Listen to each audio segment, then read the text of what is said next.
सारी सूरत हाल पर जो है वो हमने बात करनी है।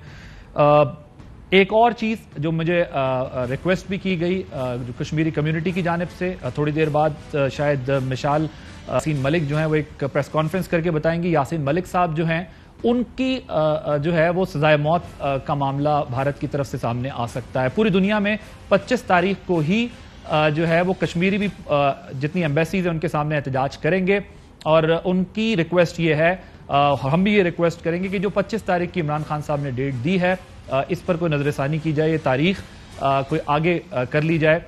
उनकी तरफ से भी ये रिक्वेस्ट की गई थी। तो ये तमाम चीज़ें हमारे सामने हैं, इसको देखते हैं कि डायलॉग इसके बीच में किस तरह होता है, कैसे चलता है। लॉन्ग मार्च कहां से शुरू होगा, कौन लीड करेगा, कहां से काफिले आएंगे, क्योंकि इसकी स्ट्रेटजी अभी वाजे नहीं है। उन्होंने बस स्ट्रेट अवे डेट दी है कि सब वहां पे पहुंचे। उन्होंने कहा मैं पेशावर से जो है वो आऊंगा। तो क्या 6 महीने के बाद अगर इलेक्शन अनाउंस होता है तो क्या ये काबिल कबूल होगा खान साहब के लिए? क्या ऑप्शंस हुकूमत के पास हैं? इन तमाम मामला पर बात करने के लिए हमने दावत, हमारे साथ मौजूद हैं बैरिस्टर मोहसिन शाहनवाज रांझा साहब, सीनियर रहनुमा पाकिस्तान मुस्लिम लीग नवाज के, फरूख हबीब साहब साबिक वजीर मुमलिकत पाकिस्तान तहरीक इंसाफ के, वसीम बादामी साहब सीनियर सहाफ़ी तज्ज़ियाकार हमारे साथ कराची से मौजूद हैं, और इरशाद भट्टी साहब सीनियर सहाफ़ी तज्ज़ियाकार मेरे साथ स्टूडियोज में जो है वो मौजूद हैं। फरूख हबीब साहब मौजूद हैं हमारे साथ?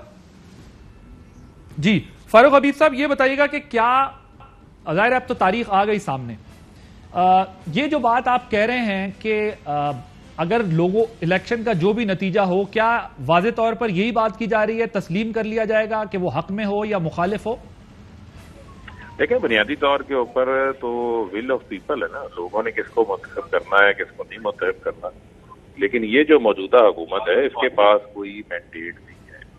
बुनियादी तौर के ऊपर आपने देखा कि सूबे में 25 लोगों को डी-सीट कर दिया गया और उन्होंने जमीन फरोशी की। वफाक में भी इसी तरीके से ये जो मुनहरफ थे पार्लिमानी पार्टी की मीटिंग्स में जाते रहे, टीवी पे इंटरव्यूज देते रहे। इन्हीं को देखते हुए इत्तेहादी भी एक माहौल बनाया गया जिस किस्म का।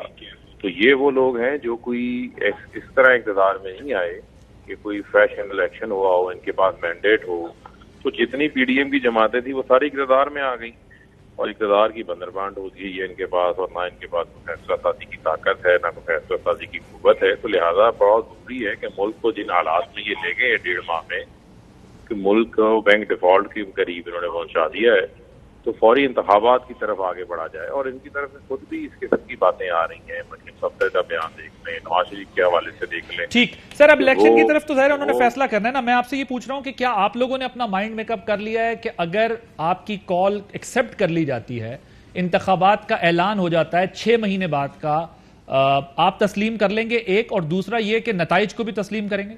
देखें, यकीनन जो आज इमरान खान साहब ने बात की है, उन्होंने साफ और शफाफ इंतखाबात की बात की है। लोगों को उनका वोटिंग राइट जो है वो इस्तेमाल करने का मौका दिया जाए और वो इंतखाबात में ही है, और इंतखाबात के अलावा तो वो अपना हक इस्तेमाल नहीं कर सकते वोट डालने का। उसके नतीजे में जो भी मुंतखब होकर आएगा इक़्तिदार उसको शिफ्ट हो जाएगा, कबूल कर लिया जाएगा। देख रहे हैं कि अवाम का जो मूड है वो आपके सामने है। ठीक ठीक, अभी देखिए ज़ाहिर है इस दौर में पूरी कोशिश की जाएगी कि इंतखाबात जब भी हों फ्री एंड फेयर हों, क्योंकि कोई ये रिस्क लेने की पोजीशन में नहीं होगा कि इंतखाबात फ्री एंड फेयर ना। मोहसिन रांझा साहब, एक स्पेस क्रिएट होती दिख रही है आपको कि पहले ये था कि ज़ाहिर असम्बलियाँ तहलील हों, फौरी इंतखाबात हों, अब वो कहते हैं इंतखाबात हों और असम्बलियाँ तहलील हों, और अगर अवाम लेके जिसको आना चाहती है उसको ले आए।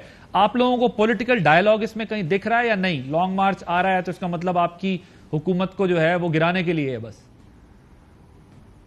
देखिए, पहली बात तो ये है कि ये हुकूमत एक आइनी तौर पे वजूद में आई है, और इसके ऊपर अगर ये गुफ्तगू की जाए कि ये हुकूमत जो है इसके पास मैंडेट नहीं है, तो जितने लोग अभी असेंबली में बैठे हुए हैं और जो लोग वहाँ पे बैठे हैं वो आइनी तरीके से बैठे हैं, उसको काम कर रहे हैं। अब दूसरी बात रह गई कि पॉलिटिकल डायलॉग की।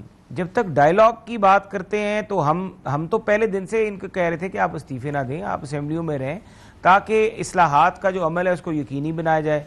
और जो चैलेंजेस आप छोड़ कर गए हैं और मईशत का जो आप तबाही करके गए हैं, उसमें भी आप पार्लियामेंट में बैठे हैं, बजट आ रहा है उसमें अपनी तजावीज़ दें, और उस इस्लाहात के मुआशी इस्लाहात के अमल में भी आप शामिल हों। ठीक है, हार और जीत जो है ये सियासत का हिस्सा है, ये इस दौड़ का हिस्सा है, लेकिन आप आएँ और इस्लाहात का ज़रूर हिस्सा बने। अब मुझे ये बताइए कि सड़क पे बैठ के इस्लाहात होगी? क्या कानून साजी सड़क पे होती है या कानून साजी पार्लियामेंट में होती है? ना सुप्रीम कोर्ट में कानून साजी हो सकती है, ना इलेक्शन कमीशन में कानून साजी हो सकती है, ना कोई और एग्जेक्टिव अदारा कानून साजी करवा सकता है। कानून साजी सिर्फ और सिर्फ पार्लियामान में होगी।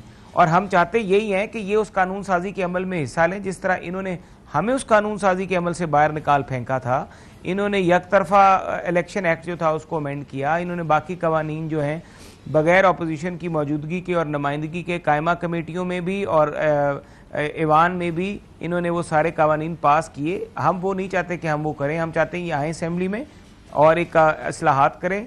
इस्लाहात जैसी मुकम्मल होती हैं और उसके बाद फिर बिल्कुल इलेक्शन की डेट अनाउंस करते हैं और इलेक्शन ओके, चले अब ये तो वो हो गया। अब जरा ये बताएं कि अगर वो आ रहे हैं इस्लामाबाद तो क्या कोई रुकावटें डाली जाएंगी, रोका जाएगा? वो कहते हैं इंटरनेट बंद करने का अंदेशा है, ये पेट्रोल डीजल शायद बंद कर दें। क्या करेगी आपकी हुकूमत? आने देगी? क्योंकि पीपल्स पार्टी की तरफ से आप लोगों को यह मशवरा मिल रहा है कि आने दें, करने दें, बैठने दें एहतजाज। आप लोगों का क्या स्टांस है?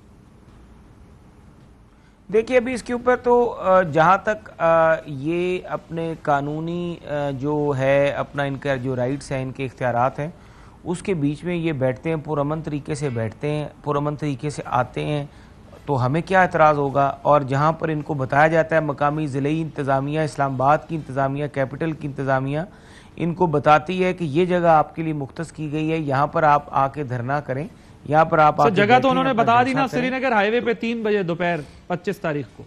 देखिए, श्रीनगर हाईवे तो आप देखें कि आप पूरा इस्लामाबाद की जो आने वाली ट्रैफिक है आप उसको ब्लॉक करना चाह रहे हैं। और अगर आप उसको ब्लॉक करना चाह रहे हैं, माजी में इनकी हुकूमत में भी श्रीनगर हाईवे पे जलसे हुए हैं या जो भी तरीकाकार हुआ है वहाँ पे कट हुए हैं, लेकिन सड़क और शराब बंद नहीं की गई। शराब बंद करना एक कानूनी जुर्म और वो इनको नहीं करने देना चाहिए। अब इस पे वजीर दाखिला अपने एक बयान देंगे, लेकिन मेरी अपनी ये राय है कि शहराएं बंद नहीं होनी चाहिए ताकि आवाम के लिए किसी किस्म की मुश्किलात जो है वो ना पैदा हो। सर वो तो ये कह रहे हैं कि जगह पे बैठे जहाँ पे मेन शहरा जो है वो कर लिया तो हम तो घर से ही नहीं निकलने देंगे, वो तो ये कह